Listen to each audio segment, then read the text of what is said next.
Hello friends, welcome to EPG Pathshala. I am Dr. Anurekhachari Wagh, Assistant Professor, Department of Sociology, Savitribai Phule, Pune University. Today we are going to discuss the module titled Land Reforms Legislation, a Sociological Assessment 2. This module is part of the paper Agrarian Social Structure and Change that is coordinated by Dr. Manish Thakur of IIM Kolkata. In this module, we are going to look into the sociological assessment of land reforms. While doing the sociological assessment, we are going to look into the implications for rural society and agrarian structure. Especially, we will focus on how land reforms have differential success of land reform legislations in different regions and states of the country. Further, we will look into the whole idea of how land reforms has not to be understood only in terms of its economic impact, but also its sociological impact. At the end, we will engage with the idea of land question. Land reforms legislations or sociological assessment 2. As recounted in an earlier module, land reforms were conceived as a program that would usher in positive economic change along with social justice in the lives of the cultivators and the rural poor in independent India. This in turn would create a social base for a democratic system of governance. India was said to contain the largest number of rural poor and landless households in the world. To the extent that landlessness was an index of the extent of rural poverty, redistributed land reforms were therefore considered as a measure with immense possibilities. Land ceiling laws were first enacted in 1950s and 1960s. These were revised after national guidance were issued in 1972. Though India passed a large number of land legislations directed towards improving the plight of the rural poor, the experience of land reforms has been mixed. According to Government of India statistics, by the end of 2002, 12.4 million tenants on 15.6 million acres of land had benefited either by having ownership rights conferred upon them or by having the rights protected. This comprises 8% of India's rural households and about 4% of India's cultivated land. It is no doubt that the law allowed the tenants to acquire ownership or owner-like rights to agricultural land, but the same law led to the eviction of a much larger number of tenants. The benefits were realized soon after the implementation of the Act, but what it curtailed was the prospect of future tenancies which limited the livelihood options of the poor as well as the landowners alike. Let us now assess the land reform policies in the light of changes that has brought about in the lives of the rural poor and the agrarian power structure at large. Impact of land reforms and assessment. Ensuring redistribution of land. Agricultural land ceiling acts and laws are one of the best known efforts of land reform initiated in India. All Indian states adopted legislations that place ceilings on the amount of land that a person or a family can own. The objective was that excess land beyond the specified ceiling would be distributed to the landless, marginal and the poor. Ceiling laws were enacted and enforced in two phases, one between 1960-72 when no specific policy prescriptions or guidelines were present, two from 1972 and after the adoption of national guidelines. According to an estimate as of 2002, the state governments have redistributed approximately 5.4 million acres of land to 5.6 million households. West Bengal amounts for 20% of that redistributed land and 47% of the ceiling surplus beneficiaries. According to an estimate, the state governments have allocated 14.7 million acres of government wasteland to poor rural households through land reform. Further, it was found that the ceiling legislation also prevented the concentration of land ownership. The NSS data on land holding show that over time the share of land in the largest size class has declined, but this could be due to the demographic pressure of partitioning family land. Land reforms and reduction of poverty. It is said that poverty and literacy are both connected to land reforms. DN cites an econometric study of India's experience from 1955 to 1988 that claims that there has been a robust evidence of a link between poverty reduction and two kinds of land reform, namely tenancy reform and abolition of intermediaries. Another important finding is that land reform can also benefit the landlords by raising the agricultural wages. Although the effects on poverty are likely to have been greater if a large-scale redistribution of land has been achieved, the results suggest that even a partial reforms which mainly affect production relations in agriculture can play a significant role in reducing rural poverty. Another study by Partha Sarathi and Murthy also claims that land reform enables an advancement of literacy. Despite limited land reform, a comparison of neighboring states like West Bengal and Bihar or Kerala and Tamil Nadu points out that superior literacy status is achieved in states where land reforms are implemented successfully. In this manner, land reforms and literacy are also connected to each other. Land reforms were particularly successful in certain states like West Bengal and Kerala, where the communist governments took initiative to frame as well as implement the law in such a manner that it benefited the landers. Operation Barga. This was the second phase of land reform undertaken in the state of West Bengal in the late 70s and early 80s when the left-front government was in power. Although about 30 acres of land had been vested of the state following the first phase of land reforms, large tracts of agricultural land way beyond the ceiling level were still under the control of the landed gentry held through devious means. A massive quasi-judicial process was held to unearth such land, and in 3 years about 1 million acres of agricultural land vested in the state. Operation Barga was started by the left government in 1977 with an intention to give attention to the sharecroppers and tenants who had been evicted by the landlords as they had testified in the quasi-judicial process. The methodology of this program was innovative, whereby revenue officials went to the field to verify the actual sharecroppers in the presence of landowners and recorded their names. This was a reversal of a 100-year-old process. Between 1978-81, 1.2 million sharecroppers' names have been listed. In quantitative terms, over 1.6 million sharecroppers were recorded, giving them hereditary right of cultivation and a fair deal in crop sharing with a certificate of sharecropping, which could be used as a document to establish one's identity and also for securing crop loans from institutions. About 1 million acres of vested land were distributed among 2.5 million beneficiaries who were landless on land-poor peasants. 500,000 households were given titles to homestead plots. Land reforms thus directly benefited over 4 million rural households, which was a significant proportion of the rural population. West Bengal's land allocation practices emphasize distributing available land to as many landless families as possible rather than trying to give each beneficiary family a full-size farm. In recent years, the state has been allocating the dwindling supply of ceiling surplus land in very small plots, averaging less than 1/3 of an acre. Field studies have shown that even a fraction of an acre can provide important supplementary benefits to a landless family. Apart from intensively farming the plots, there were reportedly significant increases in food consumption, income, and social status attributable to the plots. In other states, the disappointing results were largely due to lack of political will. In many cases, ceiling legislation was incomplete and allowed large landowners to avoid the law. The laws also failed to provide fair compensation to landowners. Thus, even after policymakers revised the law, government officials lacking the will to make compulsory land purchases from the relatively powerful landowning class. The lack of adequate land records also make redistribution efforts more difficult. Though there is a need for land reform, still the lack of political will exists even today. In Kerala, Land Reforms Act 1969, which gave ownership rights to the cultivating tenants and homestead rights to the hutman dwellers, is considered as a model in the implementation of land reforms. Land reforms is said to have played a very important role in materializing some of the positive development achievements of Kerala, including higher levels of literacy and lower birth and death rates. But in the recent years, studies have shown that land reforms in Kerala have failed to provide adequate land to the actual tillers of the soil. The failures in the implementation of measures such as exclusion of plantations from the ambit of land reforms and non-implementation of the Ceiling Act are pointed out as reasons for the unsuccessful outcomes of land reforms.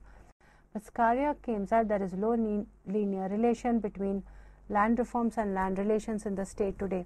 Her study shows that the scheduled caste, who are the actual tillers of soil, still stand at the bottom even today vis-a-vis ownership of land. In fact, multiple factors like fragmentation and uneconomic land holdings, larger processes of commercialization, outmigration from the region, and the impact of social reforms and demographic pressures on land mediate agrarian social relations in the state.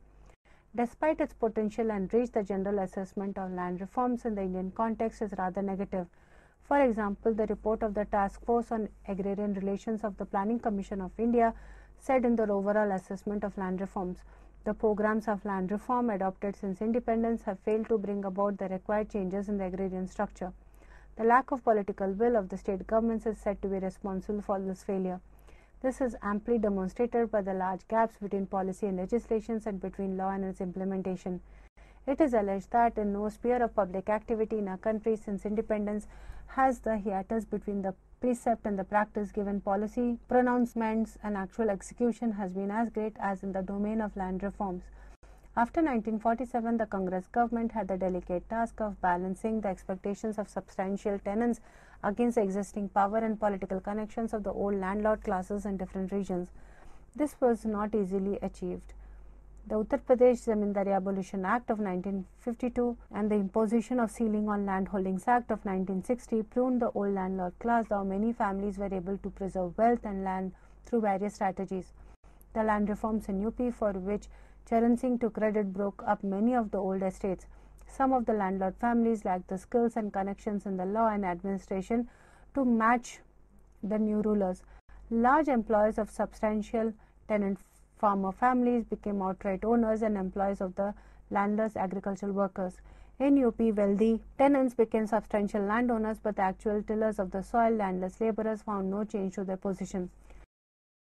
Their position may have worsened in that now that the people they worked for are more secure, confident and powerful than ever before. In the sense that landlords were dispossessed, land reform in Uttar Pradesh could be declared accomplished. However, if land reform meant a wider distribution of holdings, little happened. In fact, national sample surveys showed that the bottom 40% of the rural households in Uttar Pradesh holding 2.5% of land in 1954 and 2.9% in 1982. In Bihar, though there was lot of public enthusiasm created for land reforms and concomitant agrarian change, legal tangles and political obstacles stood in the way of deep changes in the land ownership patterns. In fact, the Land Reforms Commission reported in 2008 that almost 75% of the rural population in Bihar was landless or near landless. While the achievement cannot be discounted for those benefited, significant negative impacts experienced by a far larger group offset positive results. Mass eviction of tenants. Tenancy reform caused large-scale eviction of tenants. One study estimates that tenant families were ejected from as much as 33% of India's agricultural land due to tenancy reform legislation.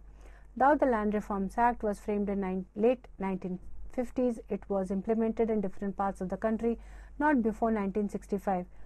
During this period, landlords got ample opportunity to take care of their interests. A large number of tenants were evicted on the pretext of resumption for self-cultivation. It was widely held that success in tenancy reforms was possible in an area where tenants were better organized and powerful.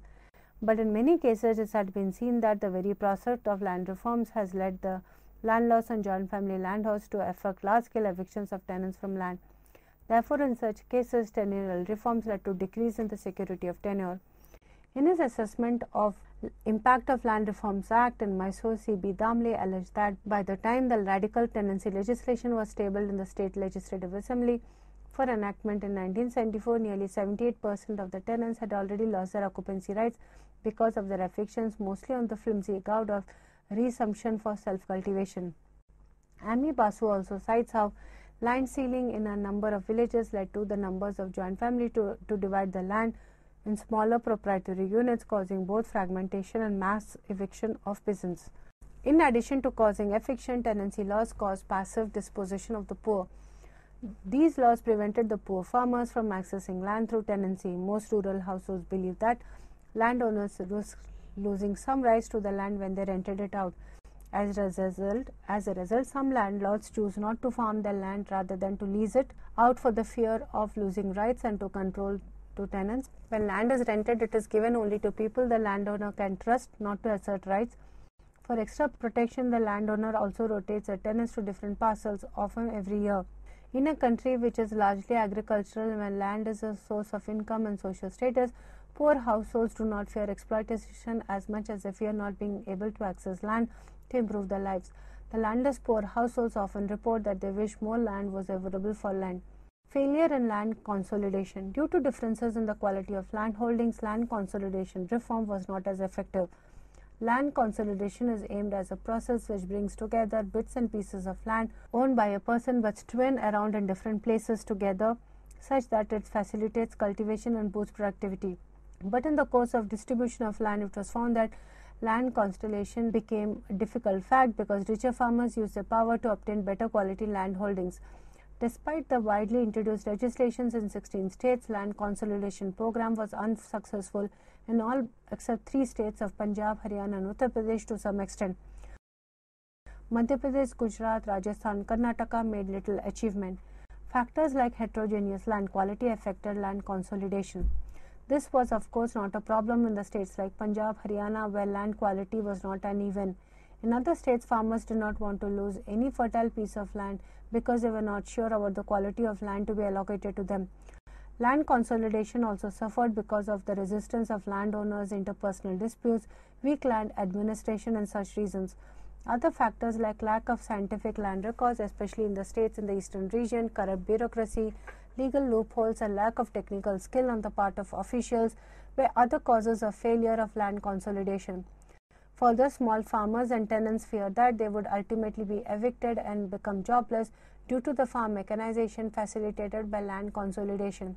As the tenancy rights were not legal rights, the tenants were also concerned about the security of the rights because they thought that land consolidation may be a pretext for their eviction by landlords. Farmers were also hesitant to change the existing arrangements due to their strong sentimental attachment to land parcels. Proletarianization. Studies on agrarian processes in contemporary India showed that land reforms were most successful in the subsistence-based paddy cultivation areas rather than the areas with commercial plantation. Interestingly, even where land reforms were successful, it was said that most of the beneficiaries were among the upper and middle caste rather than the lower Dalit caste. However, it was found that land reforms were unable to improve the economic status of the beneficiaries much. Although ex-tenants became landowners and landless laborers got small homestead plots, a large part of the land were unviable for cultivation. In fact, according to estimate in Dakshin Kannada region, about 86% of the land distributed to the middle caste were fragmented and untenable. They had to look for alternative sources of income and sometimes they even joined the large forces of agricultural laborers in the region. This was solely an impact of land reforms. The region saw an increase in the number of agricultural workers who are largely casual laborers. Many ex-tenants also got evicted, also joined the rank of agricultural laborers. This trend is known as proletarianization of labor. Impact on agrarian structure. Land reforms were envisaged as a measure that would lead to both economic development and social justice. These were thought of as an initiative that would help in overcoming the stagnation in agriculture by creating an interest in it. The crux of the land problem was that land was concentrated in the hands of the few who were neither interested in cultivating nor managing it. Alongside large masses of peasants who were actually tillers of land were dissociated from it. The fundamental aspect of land reform was to remove this discrepancy, which would in turn increase productivity, address social justice and lead to economic development. But it did not turn out the way it was envisaged. Although land reform was a program with radical intent and its ideology was one of the anti-landlordism oriented towards the general interest of the peasants, it was found that actual program of land reform ended up serving the interest of the peasant proprietors rather than of the rural poor. According to P.C. Joshi, the intermediate classes made a joint front with the rural poor to oppose the feudal burdens imposed by the landlord class. But then it made common cause with the landlords in order to oppose any interpretation of land reform which might mean redistribution of land in the favor of rural poor. Although there was a perception of a crisis of the agrarian system and a widespread peasant discontent on the eve of independence, this feeling was skillfully exploited by the political elites to wrest the maximum benefit for the intermediate classes from the old landed interests rather than from the rural poor. P.C. Joshi mentions that the context of agrarian reform program was such that they did not seek to attack the land concentration but only to modify it, that they sought to extend protection not to all classes of tenants but to a certain specified sections belonging to upper strata of the peasantry. Thus, the land reforms in the long run led to the emergence of new landed classes consisting primarily of medium landowners and superior tenants, who would henceforth exercise direct control over the economic system and wield enormous political power from the village to the top levels of power structure. Thus, land reforms did not make any significant difference to the people at the bottom of the agrarian structure or the actual tillers of land. The intermediate classes or classes of superior tenants were the ones who benefited. Land reforms and the exclusion of women. Historically, land reform has excluded women.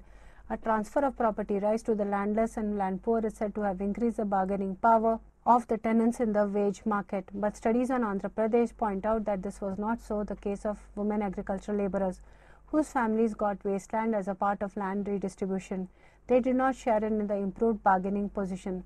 The responsibility of women for household maintenance, diversion of men's incomes into liquor and other channels of personal consumption left women with lower wages than men and forced women to accept various onerous conditions of work that men refused to accept. This shows that it is not enough to increase the bargaining power of men only. The realization is that specific attention needs to be paid towards increasing the bargaining power of women as agricultural laborers by allotting them individual land rights as well. Women's ownership of land is necessary to stimulate the labor and investment. In case of rural male outmigration, ownership of land by women becomes a necessity for acquiring credit and necessary flexibility in the management of farm resources. Thus, land reforms in India have had a mixed record. They have been envisaged as a tool through which the state would directly intervene to improve the conditions of large masses of rural impoverished poor who had very low bargaining power in society. The initial phase of land reforms in the early 60s was left to the states, but the initial enthusiasm for land reforms abated because India faced a massive food crisis in the decade of the 1960s, and the state's attention had to be directed towards productivity enhancing measures like Green Revolution.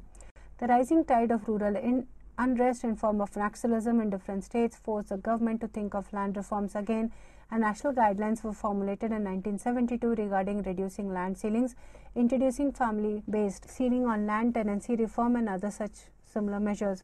Almost a decade later, a review undertaken as part of the 6th five-year plan found that land reforms had failed to achieve its goal due to lack of political will of the state. In fact, P.S. Appu, a long-time observer of land reforms, opinions that the successful abolition of intermediary interest is against a near-complete failure of land tenancy reform and land ceiling legislation, and redistribution of ceiling surplus land has been largely a reflection of the class behavior and democratic political structure of the post-colonial Indian state and state power. The 7th five-year plan from 1985 to 1990 reiterated land reform to be the core of anti-poverty program of the state and integrated it with mainstream rural development activity. But with globalization and in the ushering of the neoliberal reforms, land reforms have become a forgotten agenda of state policy. Market-based land reforms were introduced with key financial and technical support of the international agencies and banks, which ultimately did not benefit the poor as they were made unable to access land. The rural sector in India today is marked by simmering unrest due to land acquisition policies of the government which favors the industry. While we witness a gradual shift towards land markets, India is still left with the persistence of a land question. Friends, in this module on land reforms and sociological assessment of land reforms, we have looked into the various contexts of sociological understanding of land reforms in India. What is important for us to understand is that if we have to look into land reforms in India, first we have to look into the context of market reforms. The experience of market reforms followed by the Indian government and policy has really led to a differential experiences of land reforms in different parts of India. Second, we also need to understand that in today's neoliberal time, there is a forgotten agenda of land reforms. In recent times, the government is not focusing on land reforms, but rather looking at individual solutions to poverty. Finally, we also have to understand that failure of land reforms is due to lack of political will of many political leaders in the country.